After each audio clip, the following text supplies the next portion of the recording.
Ubisoft has activated the Animus once more, this time to take us back to Japan's Sengoku period. Assassin's Creed Shadows features a number of historical figures from 1579, including Fujibayashi Nagato, Akechi Mitsuhide, and Yasuke, an African samurai who served Oda Nobunaga. As with the previous games in the series, these figures are woven into a story that combines fact with fiction to tell a tale of revenge, betrayal, and murder. Including that time Yasuke had to kill everyone to gather enough XP to use a gold tier weapon. Yes, Assassin's Creed is historical fiction, and its whole MO has been finding gaps in the past that can be used to tell a science fiction conspiracy tale about a secret society that's looking to take over the world using the magic powers of a pre-human civilization. While the open world playgrounds Ubisoft creates are genuinely rooted in history and based on a lot of meticulous research, it's important to remember that they are not actual history lessons. The developers have changed dozens and dozens of historical facts to better suit the story being told. There are far too many historical inaccuracies to include in a single video, but here are 10 of our favourite times that Assassin's Creed completely rewrote the past.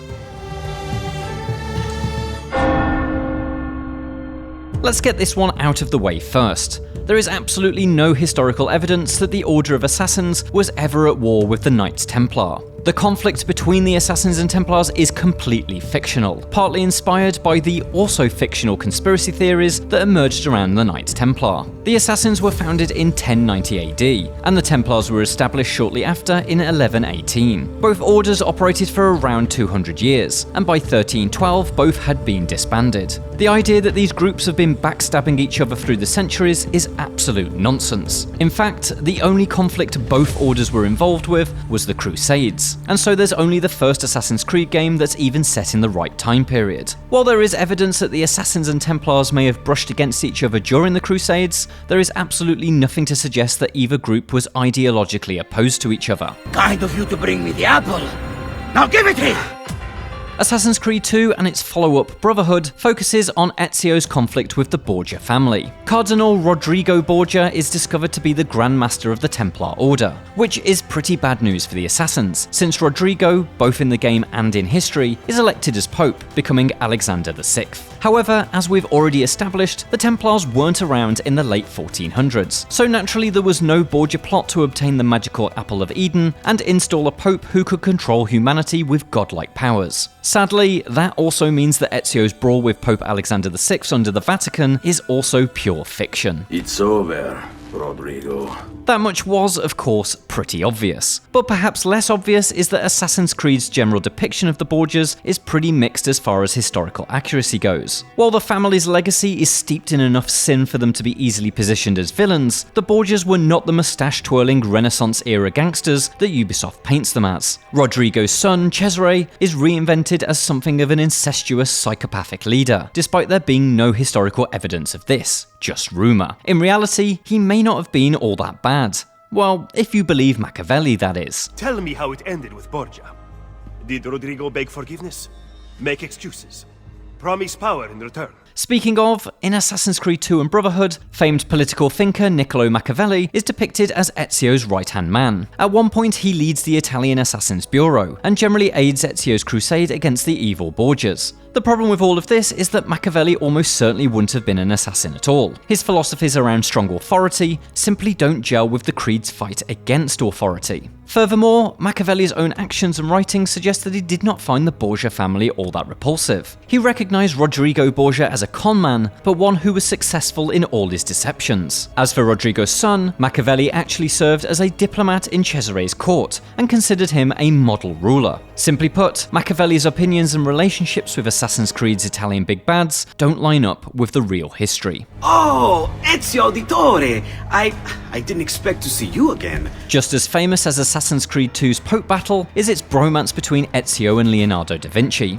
Ubisoft's depiction of the Italian polymath is actually pretty strong. Historical records state that he was a witty, charismatic man, and that's exactly what we get. However, his movements through Italy simply don't match up to da Vinci's real-life travels. In 1482, Leonardo left Florence and moved to Milan, where he stayed for over a decade. The game sees him move from Florence to Venice in 1481, ostensibly to paint portraits for a noble, but essentially to ensure Da Vinci is in the same place as Ezio. This may seem like a small thing, but Assassin's Creed is generally pretty good at tracking the movements of historical figures and aligning its story with them, so this is actually a pretty substantial change. Of course, that's not the fun stuff. The real Da Vinci was an outstanding engineer and crafted multiple designs that were far ahead of their time. Across Assassin's Creed 2 and its sequel Brotherhood, we see many of Da Vinci's designs made manifest, including a machine gun and a tank. There's little historical evidence for these having actually been built, but the real flight of fancy is the flying machine that Ezio uses to soar across the rooftops of Venice. While Da Vinci was indeed fascinated by the idea of human flight,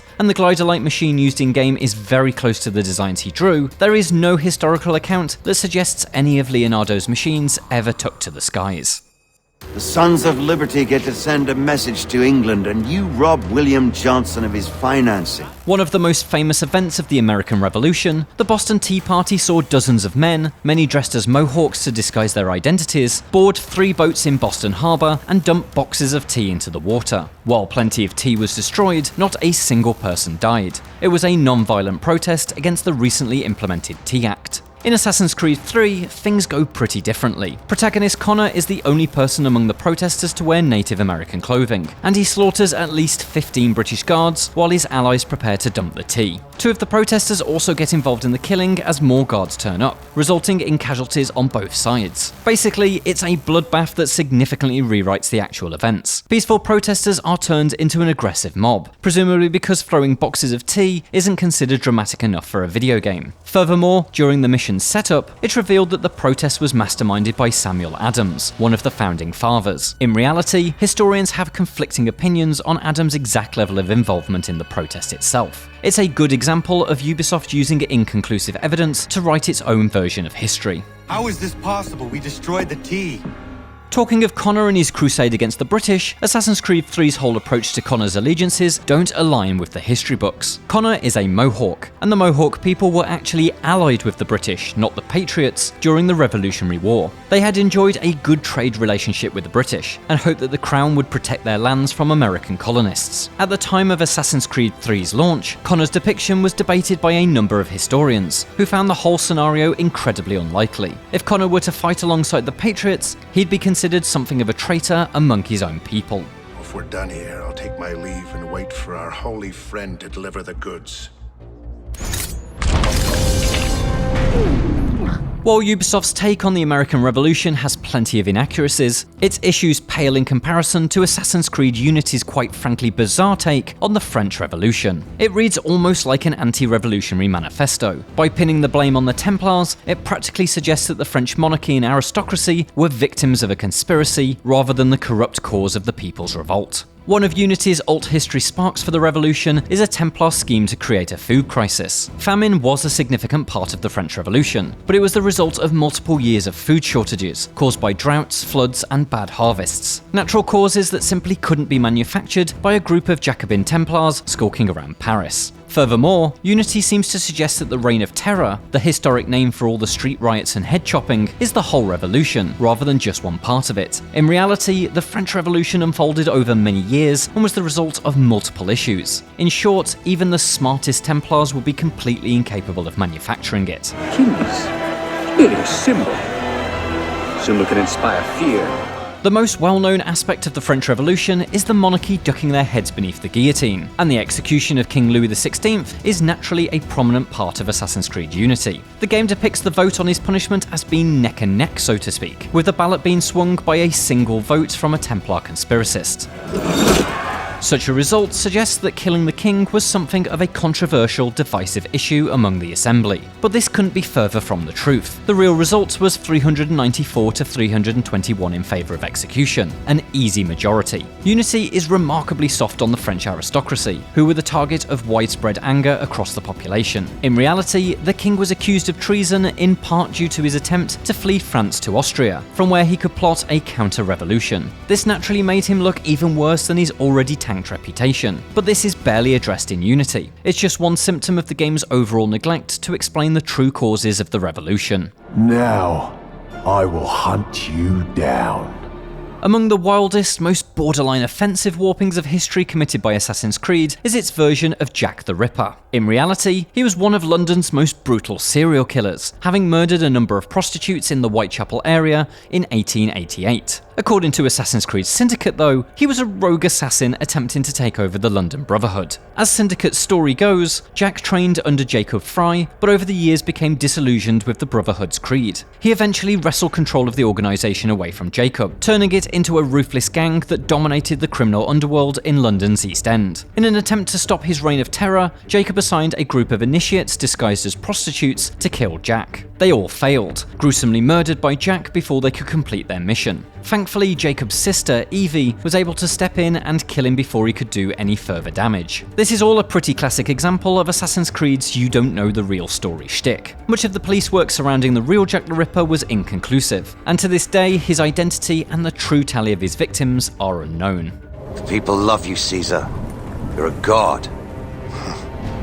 The Senate will not bow so easily. The killing of Julius Caesar is not only one of the most important political assassinations in the entirety of human history, it's also one of the most well documented. He was stabbed 23 times by a group of conspirators who believed his dictatorship was a threat to the values of the Roman Republic. Perhaps unsurprisingly, Assassin's Creed Origins ignores many of the facts in order to paint its own picture of the events, one in which Caesar is a proto-Templar who must be killed to prevent global terror. There are a multitude of issues with Origins' depiction of Caesar's assassination, including the design of the Roman Forum and the order of events that brings Caesar to the Senate. However, the strangest element of it all is the game's depiction of Caesar. His opponents in the game are depicted as fighting for land for the people, not just the privileged, which, funnily enough, was exactly what the real Caesar stood for. In fact, his many political reforms included the redistribution of land to the poor and retired soldiers. Maybe his in-game adversaries should have checked his political record. When Aya confronts Caesar's grieving widow Cleopatra, after having led the assassination plot, she says that the people call you a dead tyrant's whore. In reality, while by no means a clear-cut hero, Caesar was an incredibly popular leader among the Roman people. Origins frames his death as a victory over a tyrannical pre-Templar leader. But historically, Caesar's assassination triggered the Liberators' Civil War, which led to the collapse of the Republic